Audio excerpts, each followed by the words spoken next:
Hello guys, welcome back to Ami's creation.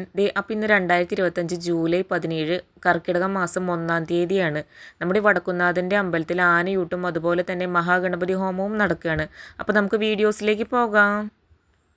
രാവിലെ 9 മണി തൊട്ടിട്ടാണ് ആനയൂട്ട് എന്നുള്ളത് അറിയാൻ കഴിഞ്ഞപ്പോൾ ഞങ്ങൾ 8 മണിയാകുമ്പോഴത്തേനും അമ്പലത്തിലെത്തിയിട്ടോ. പക്ഷേ എന്ത് തിരക്കായിരുന്നു എന്നറിയോ അമ്പലത്തിൽ.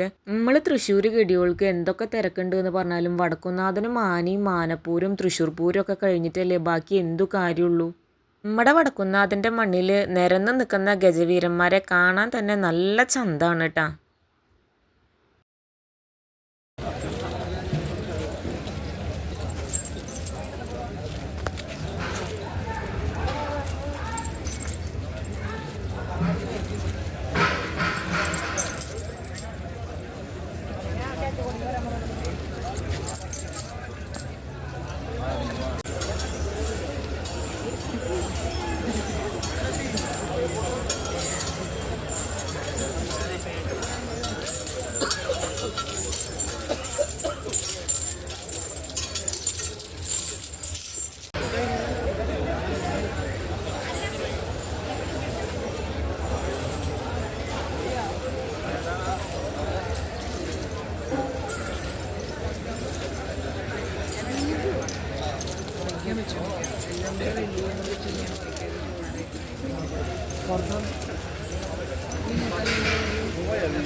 ആനയൂട്ടിനുള്ള ആനകൾ വരി വരിയായിട്ട് നിൽക്കുമ്പോഴത്തേനും നമ്മുടെ മഹാഗണപതി ഹോമം ഏകദേശം അവിടെ കഴിഞ്ഞ് പ്രസാദ വിതരണം നടക്കുകയാണ്.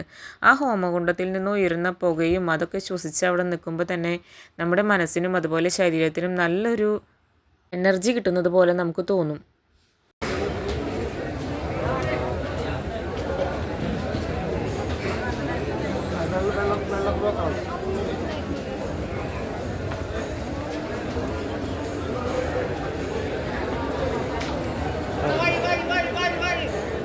1982 തുടക്കം കുറിച്ച ആനയൂട്ടിന് ഇക്കൊല്ലം 43 വർഷം തികയാണ്.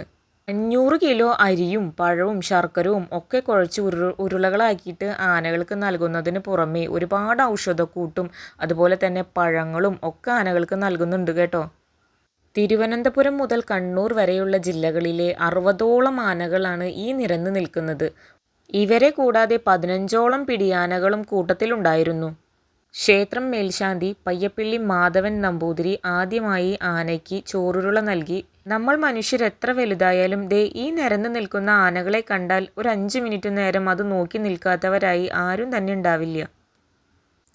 ഈ നിരന്ന് നിൽക്കുന്ന മുഴുവൻ ഗജവീരന്മാരുടെ പേര് അറിയില്ലെങ്കിലും പുതുപ്പള്ളി കേശവനും കുട്ടംകുളങ്ങര അർജുനനും എറണാകുളം ശിവകുമാറും ഊക്കൻസ് കുഞ്ചുവും പാറമേക്കാവ് കാശിനാഥനും പുതുപ്പള്ളി സാധുവും തിരുവാണിക്കാവ് രാജഗോപാലനും ഗുരുവായൂർ ബാലകൃഷ്ണനും ഗുരുവായൂർ ജൂനിയർ വിഷ്ണുവും പാമ്പാടി സുന്ദരനും മച്ചാട് ഗോപാലനും പാക്കത്ത് ശ്രീകുട്ടനും മാവേലിക്കര ഗണപതിയും പീച്ചിയിൽ രാജീവും ഹരിപ്പാട് അപ്പുവും നിരന്നു നിൽക്കുന്ന ഗജകേസരികളാണ്.